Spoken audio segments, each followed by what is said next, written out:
Hi guys, in this video I'm going to tell you about how I've recovered from being paralyzed after I broke my neck C3, C4, cervical 3 and 4, which is, the reason I'm doing it is because it's 5 years ago next month, June the 27th, 2021. I had a motorbike crash and my world fell apart. I want to show you that you can use your brain and your mind and overcome anything. I was very lucky. So this video, we're going to talk about how I've recovered from that, what I went through.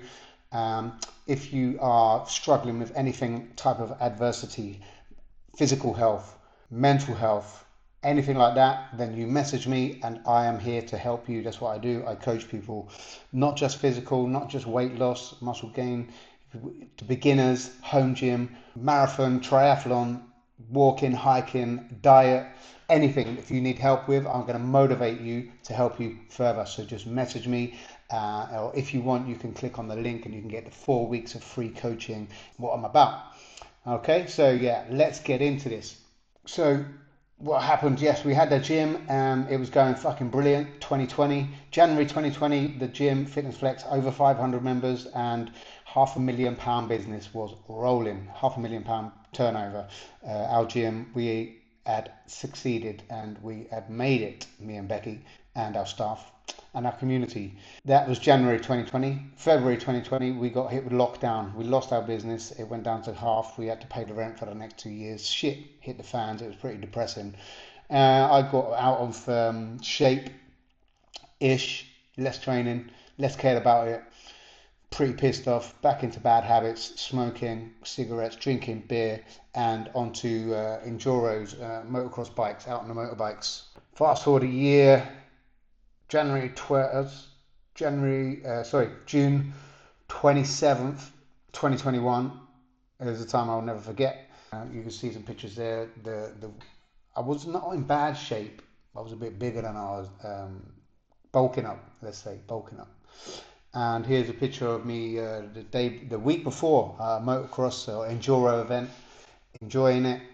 I thought I was better than I was, or I was a bit more reckless, didn't really care about the injuries. I mean, I crashed a lot, but we have all the gear on. You have all the helmet and the shoulder pads and the elbow pads and knee pads and leg braces, knee braces, helmet. I didn't have a neck brace. That's the big fuck up for me. If you are doing motocross, neck brace, please. Anyway, I thought, I did crash quite a lot, broke my knuckles here and there, little fingers, broke a thumb, broke my sternum, broke my collarbone in the past on a motocross bike. So I've done plenty of crashes and had plenty of injuries. But this time was a slow crash, stupidly slipped over, went sideways into a mound and clicked it and just clicked my head like that. And I heard it click. Have you ever had a chiropractor click your neck? Manipulate your neck, that clicking sound, that's all I heard. I have felt no pain. Went oof, that was another crash. Tried to get up and I couldn't. I was face down in the mud, my helmet was there, and I was in the grass and the mud and I couldn't move, couldn't get up. Tried to get up and I couldn't. Laying there, my mate Shane had already ridden off up the lane in front. He came back about 5 minutes later, because he wondered where I was. What the fuck are you doing now? He said. I was like, I can't move. And he was like, oh, fuck, I'm joking. He thought I was joking. Probably was hoping I was joking. But it turned out I could not move. I was paralyzed. I could move my left shoulder. The only thing I could do was move my shoulder. My arms were down, my hands were down. I could move this shoulder, but I couldn't physically move my leg or my arm to get up or anything. Luckily, my diaphragm was still working, so when the C3, C4, which we now know, I didn't know at the time, the nerves coming out of this part of your spine control your diaphragm, so it makes you automatically breathe. So getting an injury there could easily turn off the diaphragm, could stop breathing, could have been dead. So fucking lucky that happened anyway. So yeah, it's a really weird feeling being stuck just in my body, looking at the ground, couldn't move. I could talk, but I couldn't move. Very strange, surreal feeling. Still have PTSD about that. It's not a very nice feeling. that happened. So after we waited so Shane called an ambulance. We were up a lane halfway down a farm field. So an ambulance was trying to find us. We could hear it. That couldn't get to us. They parked as close as they could. They run up the paramedics with some boxes, and they're like, right, he's paralysed, stuck in a bush. We can't carry all that way. So they called for a helicopter, and then we waited a little bit longer. I think it was about an hour. It might have been longer. We heard the helicopter. You can see a video here. We can put the picture of the video taking me away.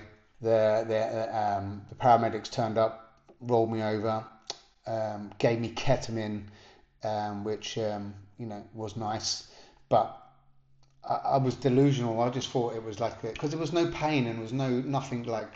I've had bad injuries before, and normally there's pain. There was no pain this time, and I was like, "This, it's not going to be." I just thought it was nothing. I said to Shane when I was getting in they would put me on a stretcher. They put me in a helicopter. I said to Shane, "Don't tell my missus because I don't want her to worry. I'll be back tonight."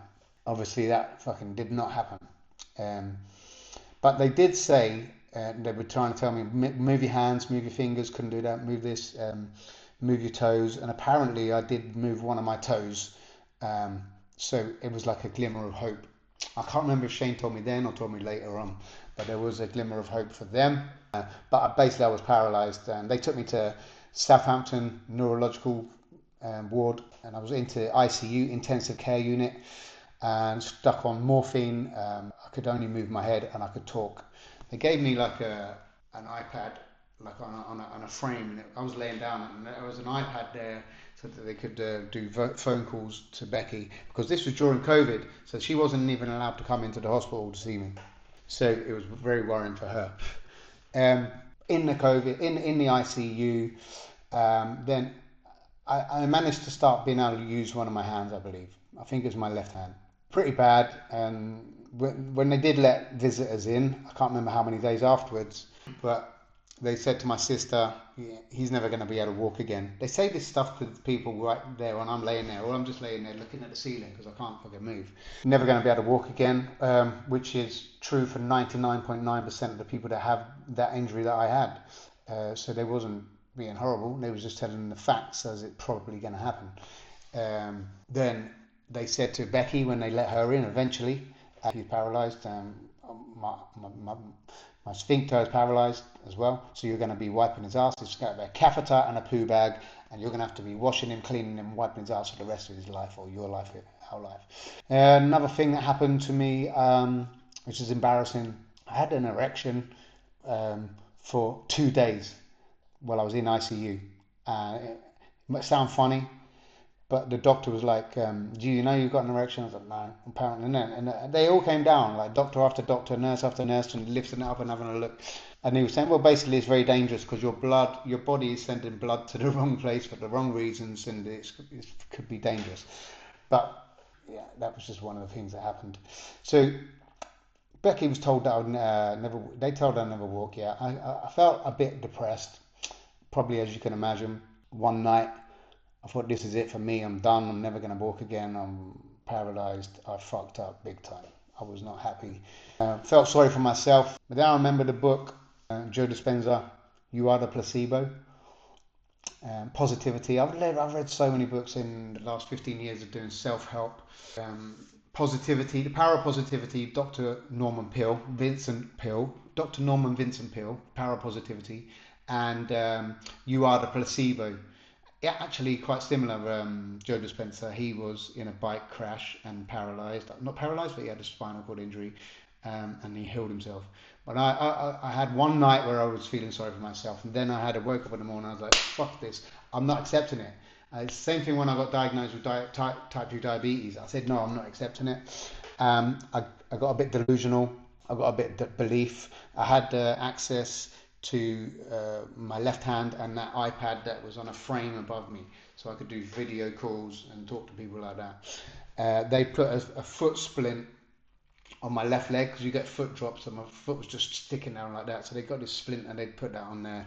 You can see a picture of one like that. That sort of tried to relieve the foot drop later on in life.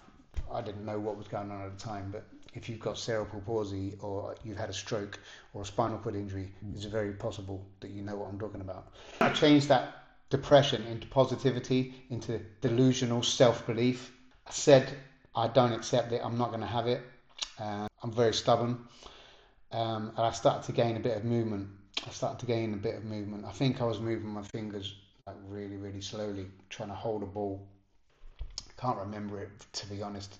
There was a lot of morphine, nerve pain drugs called pregabalin, gabapentin, baclofen was the spasticity. So I've still got spasticity in this shoulder here, which means your muscles go really tight, like cerebral palsy or after having a stroke. So all them medications and the morphine just make you sleep, or you're out of your head and you don't really know what's going on. So I'm trying to remember and say as my memories are.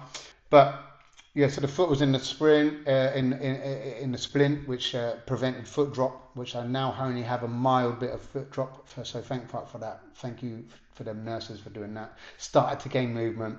Then I started to gain the pain. Because before I was paralysed down, I had no feeling. Now my body was starting to feel stuff, and they said that's good. It's a good sign now that you're starting to feel again. So I've got hypersensitivity all over my body. It's like my hands, still to this day, 5 years later, these hands are like they're in a block of ice, or they're holding hot potatoes burning. So they're either boiling hot or freezing cold, 24 hours a day. So now to this day, I still take Valium at night, benzodiazepam, so that I can sleep. Without them, I wouldn't be awake all night. So diazepam still to get to sleep 5 years later, but it could have been a lot worse. So I'm still thankful. I'm still grateful. Started to get the movement back. The hypersensitivity started to come on. So the hand, the can't touch my skin all over. It's like being tickled or scratched with a load of sticks. It's so hard to explain because your brain doesn't know what's going on. It's like trying to work out what that feeling actually is. They call it hypersensitivity. It's like stinging nettles. It's like being electrocuted. It's like being scratched. It's freezing. It's hot. There's a way, a lot of different ways that different people just try to describe the feelings. So that happened. I started to get the sensitivity, and then I started to get the movement in my feet. And I think I was in there for 30 days in total. So I think after 10 days in ICU, they brought me out of ICU and they put me in a ward with other people. And I'll never forget, there was a guy next to me, Arthur, who was 90, who had the same birthday as me. He died in the middle of the night. He wanted to die. The night before, he nearly died, and they brought him back. They gave him a blood transfusion, and he said, just let me fucking die. And then the next night, 4 a.m, he died. They took him out, and he never came back in. And they didn't want to tell us, but we all knew what was happened. So I remember that Arthur, same name as my granddad, and he had the same birthday as me, or that's how I remember that. He died in the middle of the night there. There was another guy younger than me who also had a motorbike crash but broke his back at the lower L5. He is still in a wheelchair to this day. And there was other guys in there struggling with their nerves, spinal cord, can't breathe, people on nebulizers, breathing apparatus. It was not a nice place to be. And everybody was on morphine all the time. It's Oromorph. If you get off the morphine, you get into Oromorph.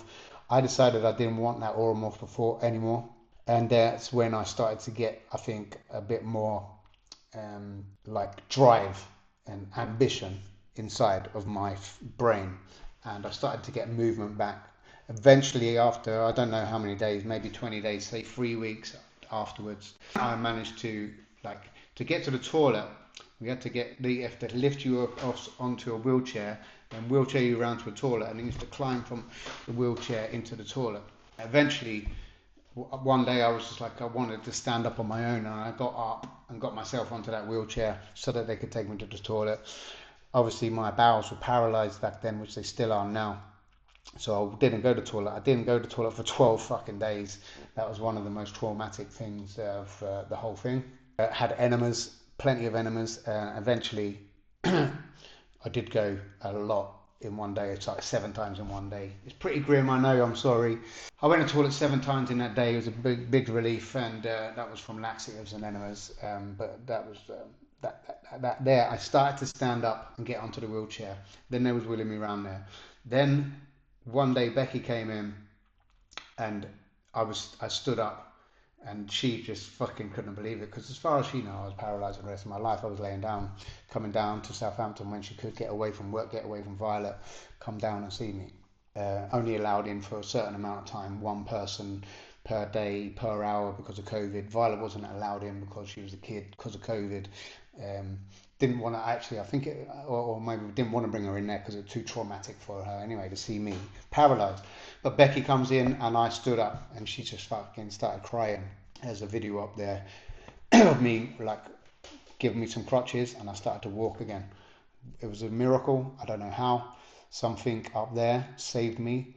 You can see from the MRI scan here, this is 3 months afterwards. And if you see at the, C3, C4, it's still a little bit indented. This is 3 months afterwards. So before that it was crushed.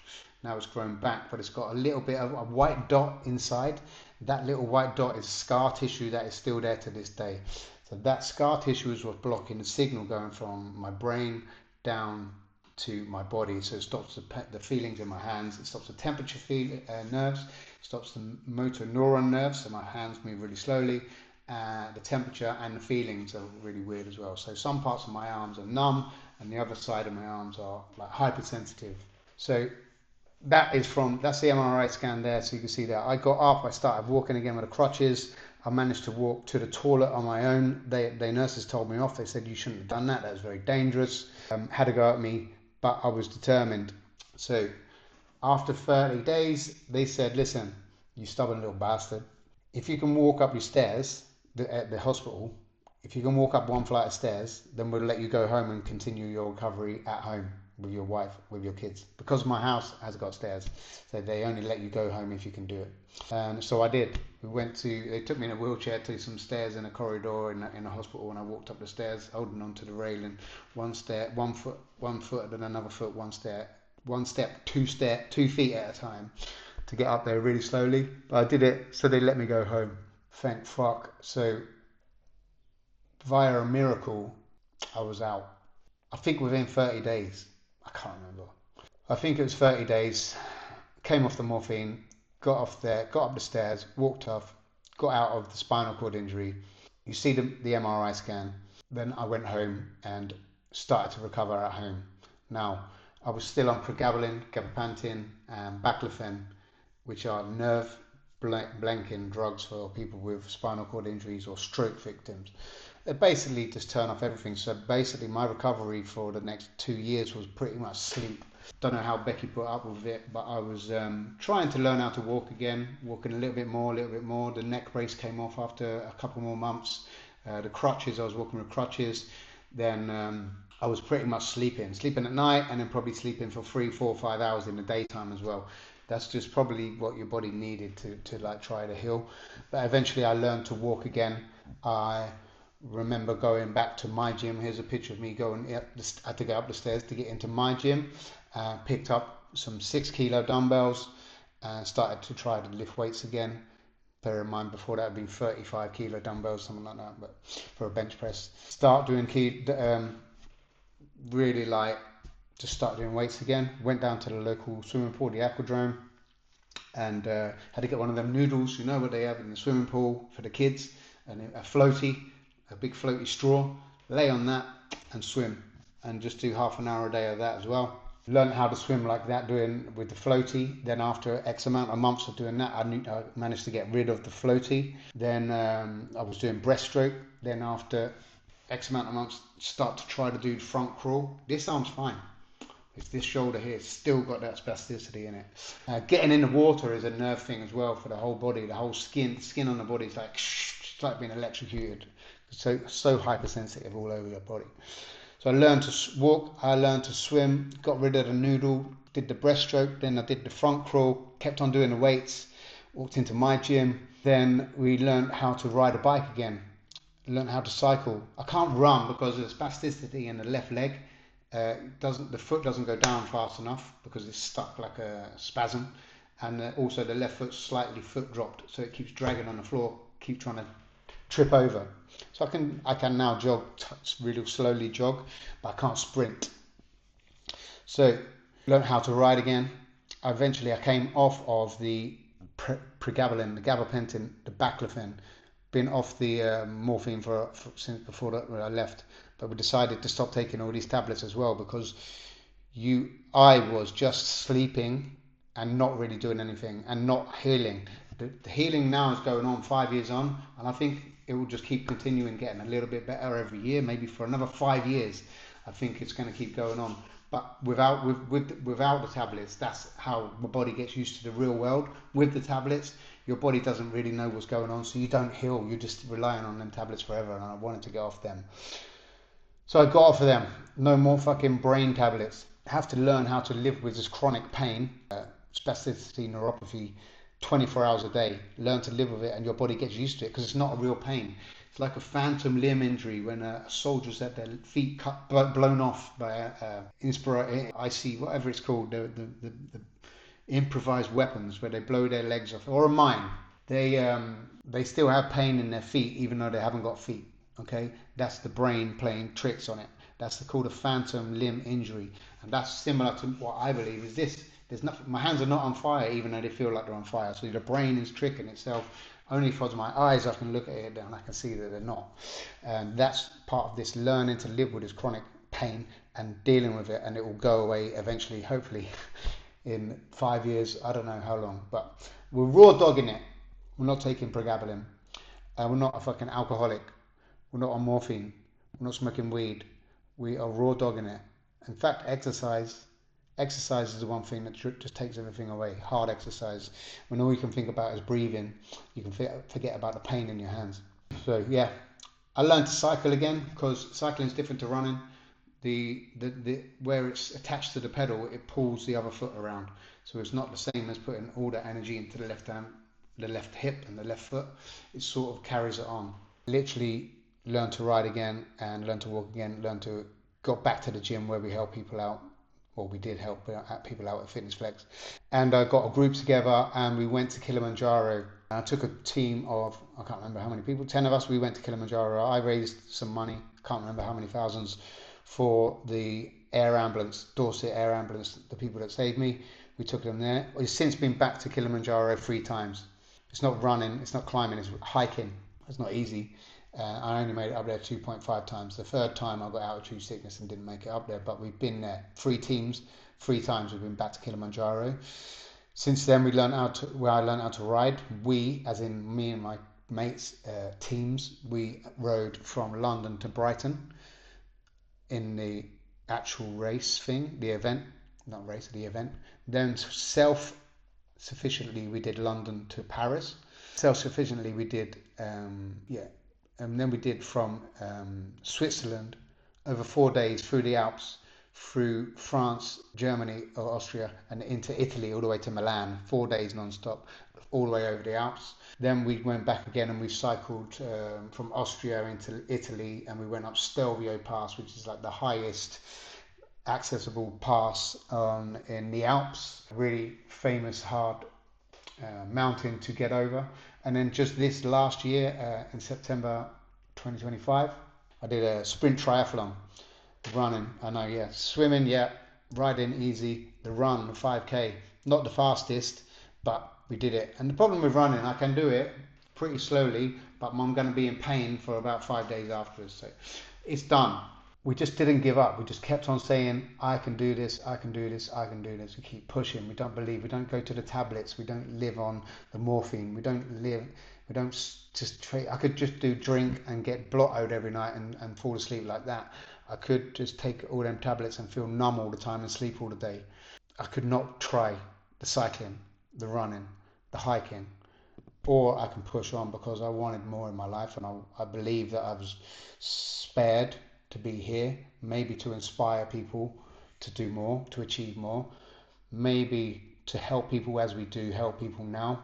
We continue to help people with weight loss, with mental health, whether they're curing their type 2 diabetes or getting off of blood pressure tablets. We're here for a reason. We ain't stopping yet. So now my central nervous system's on hyper alert, hypersensitive skin all the time. And I know about that, and it's quite stress heavy, cortisol heavy.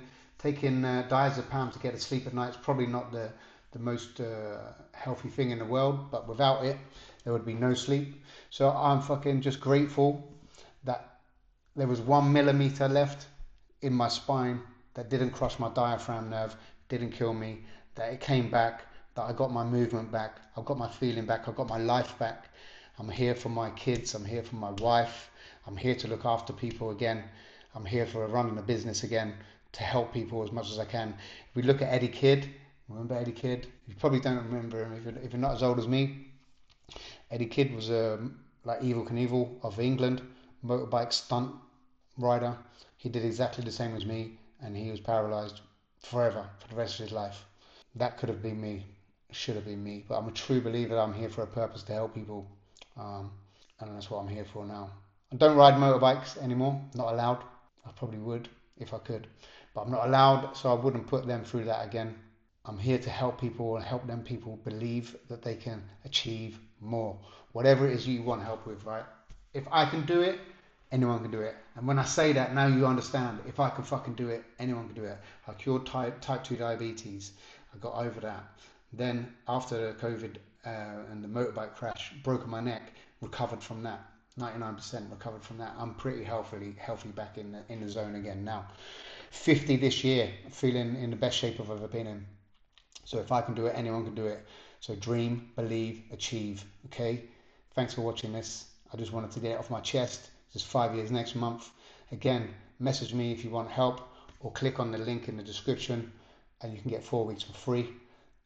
Please share my story. Thank you very much. Take care.